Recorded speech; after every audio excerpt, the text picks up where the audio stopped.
तर जळगावमध्ये सोन्याचे दागिने घडवणाऱ्या कारागिरांची 2,45,74,74,000ची फसवणूक झाली। शनीपेठ पोलीस ठाण्यामध्ये 2 जणांविरोधात गुन्हा दाखल करण्यात आला।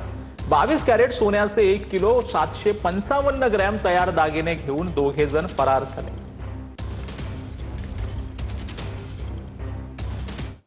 तर मुंबई हायकोर्टाच्या टायपिंग परीक्षेमध्ये गोंधळ झाल्याचं प्रकरण समोर आलेलं होतं। पुन्हा परीक्षा घेण्याची जळगावातील विद्यार्थ्यांनी मागणी केली आहे। विविध मागण्यांच्या संदर्भातलं निवेदन जे आहे ते विद्यार्थ्यांनी जिल्हाधिकाऱ्यांना दिलेलं आहे। जळगावातील 300हून अधिक विद्यार्थ्यांनी ही परीक्षा जी आहे ती दिलेली होती। तर जळगावच्या देवझिरीतील ग्रामस्थांचं जिल्हाधिकारी कार्यालयामध्ये निदर्शनं पाहायला मिळालेत। रेशन धान्य मिळत नसल्यानं ग्रामस्थ आक्रमक झालेत। रेशन दुकानदारांविरोधामध्ये ग्रामस्थांनी घोषणाबाजी केली। रेशन दुकानदारांबद्दल अनेकदा तक्रारी देऊनही कारवाई होत नाही। रेशन दुकानदारांचा परवाना निलंबित करावा, ग्रामस्थांनी ही मागणी केली।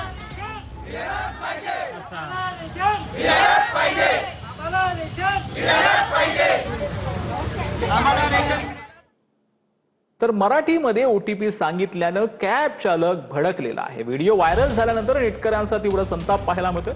महाराष्ट्रामध्ये रिक्षा आणि कॅब चालकांसाठी मराठी अनिवार्य असतानाही एका चालकाचा मुजोरपणा समोर आलेला आहे। मैं क्या बोला, इतना मचान करके मतलब हुआ। बोलो बोलो ना, इंग्लिश में बोलो, इंग्लिश में।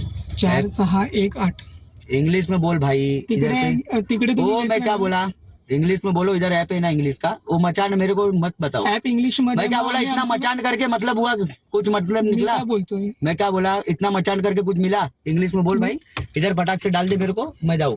ऐप इंग्लिश मध्ये बोलताय तुम्ही, म्हणून मी इंग्लिश मध्ये बोलायचं। इंग्लिश में ऐप है ना, मराठी में ऐप है। नाही तुम्ही गाडी ऐप कुठे कौन सा, चालवताय? इंग्लिश में कि मराठी में है?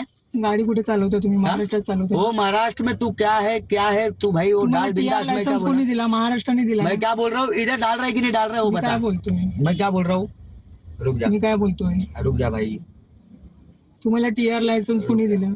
महाराष्ट्राने दिला ना। हाँ रुक जा भाई। आणि आतापर्यंत तुम्ही मराठीमध्ये घेत होता ना ओटीपी?